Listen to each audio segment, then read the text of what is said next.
सरज़मीन बदायूं वो मरदम ख़ेज़ खित्ता है जो अपनी मिसाल आप है। यहाँ हर दौर में एक से एक अजीम हस्तियाँ मौजूद रहीं।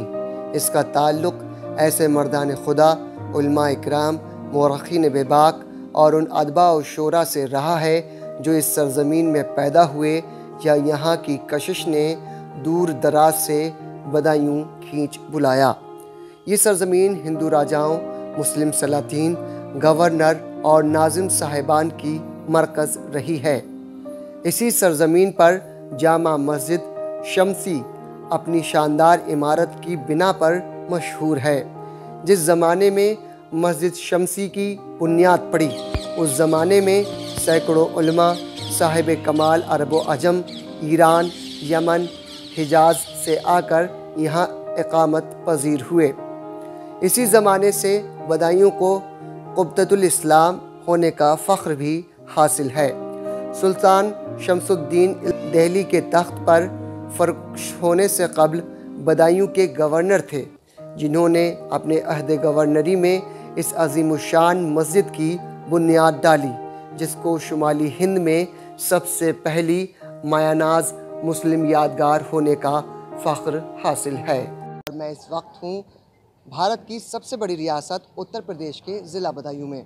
ज़िला बदायूं में इस मकाम पर है, उस मकाम का नाम है जामा मस्जिद। जी हाँ, ये वही जामा मस्जिद शमशी है जिसे 1211 में शमशुद्दीन इल्तुतमिश ने बनवाया था। इस मस्जिद की तारीख़ी हैसियत है और इस मस्जिद के अंदर के तमाम जो जगहों के बारे में और इस मस्जिद के अंदर जो तामीरी काम है, उन तमाम चीज़ों के बारे में हम उनके सफ़र पर आपको ले चलते हैं। और हमारे साथ मौजूद हैं खालिद नदीम बदायूनी।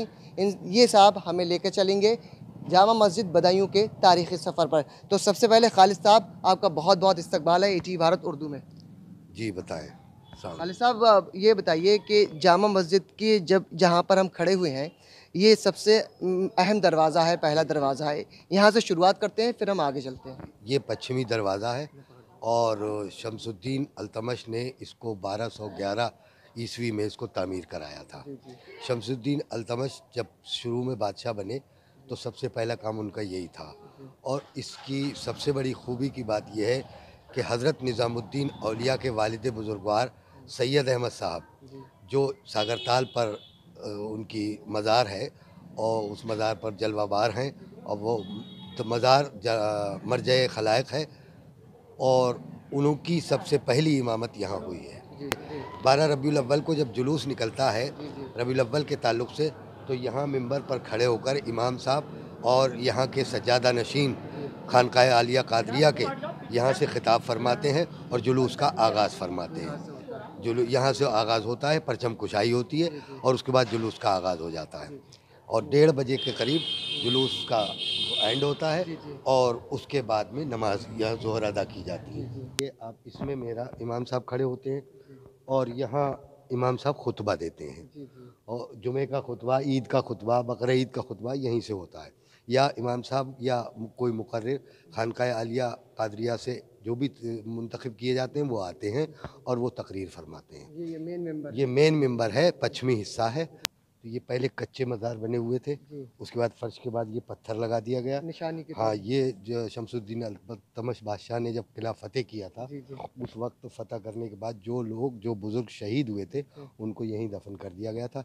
अब इसमें से नाम तो मुझे नहीं ध्यान है, बहरहाल जो भी हैं वो आपके सामने तीन मज़ार ये हैं और 2 मज़ार वो हैं। अच्छा।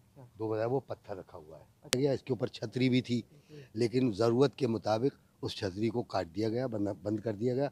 अब इस हौज़ पर कम से कम 100-150 आदमी वज़ू कर लेते हैं और पानी इसका हर 15 दिन में 10 दिन में बदला जाता है और फव्वारा भी इसका रखा हुआ है, वो रिपेयरिंग में है। इसकी जो कलश है देख रहे हैं आप पीतल का, हाँ तो जो गुंबद पे है, हाँ ये सब तकरीबन 120 फीट के लगभग ऊंचाई इसकी है। उत्तर प्रदेश के ज़िला बदायूं की जामा मस्जिद शमशी में ये जामा मस्जिद हिंदुस्तान की तारीख़ी मसाजिद में से एक मस्जिद है। ये न सिर्फ़ तारीख़ी एतबार से बल्कि अपने रक़बे के एतबार से, अपने कैंपस के एतबार से भी हिंदुस्तान की बड़ी मसाजिद में से एक मस्जिद है। अगर मैं इस मस्जिद के बारे में बात करूँ तो इसका जो टाइप है वो इम्पीरियल टाइप है और इसके जो बनने के साल हैं वो 1211 से तकरीबन 1223 तक इसका काम मुकम्मल हुआ था। साथ ही हम बताएं जो इसका स्टाइल है, जो इस पर काम किया गया था वो ज़्यादातर रेड सैंडस्टोन और वाइट मार्बल, जिसे सुर्ख चूने के नाम से भी जाना जाता है और सफ़ेद पत्थर के नाम से जाना जाता है, उनसे काम शुरुआत में किया गया था। लेकिन इस वक्त चूँकि 2021 है और यहाँ जो लोग हैं वो मिलकर कमेटी के मुताबिक जिस जिस काम की ज़रूरत होती है, जिस जिस तरह की मरम्मत की ज़रूरत होती है, उसे वक्तन फ़ौक़तन करते रहते हैं। उसके अलावा अगर मैं बात करूँ तो इसका जो गुंबद है, उसके डायमीटर अगर बाहर से देखा जाए, उसकी गोलाई का डायमीटर तो वो 36 फ़ीट का है और अंदर से जो डायमीटर है, वो तकरीबन 34 फ़ीट है। इसके अलावा इसके जो 3 गेट हैं, एक मेन दरवाज़ा जो हमने आपको पहले दिखाया है, वो दरवाज़ा सदर गेट या शकील गेट के नाम से जाना जाता है, जिसकी ऊँचाई तकरीबन 100 फ़ीट है। उसके अलावा एक उत्तरी दरवाज़ा है जो जामा मस्जिद के मेन गेट से दाखिल होते हुए दाईं जानिब पड़ता है और दूसरा दक्षिणी दरवाज़ा जो जामा मस्जिद के गेट से दाखिल होने के बाद बाईं जानिब पड़ता है। उसके अलावा अगर हम देखें तो ये जामा मस्जिद तारीख़ी एतबार से एक अहम इमारत के साथ साथ जो इस पे नक्काशी की गई है, जो पत्थर का काम किया गया है और जो दीगर कारीगरी का काम है, वो अपने आप में बेमिसाल है। उसके अलावा एक और अहम चीज़ है जो यहाँ का हौज़, जो जामा मस्जिद के बनने की शुरुआत से ही यहाँ पे मौजूद है। यहाँ पे लोग वज़ू करते हैं, हालाँकि बाद में लोगों ने ज़रूरत के मुताबिक एक और वज़ू खाने की तामीर कराई है। उसके अलावा यहाँ पर इस मस्जिद के कैंपस में ही 5 मज़ारात हैं जो उस वक़्त उस सुल्तान के जो फ़ौजी थे, जो लड़ने वाले थे, उनकी शहादत के बाद उनमें से 5 लोगों के मज़ारात यहाँ कायम किए गए हैं। तो बदायूं से ईटीवी भारत उर्दू के लिए स्पेशल स्टोरी के साथ कुर्रतुल हक़।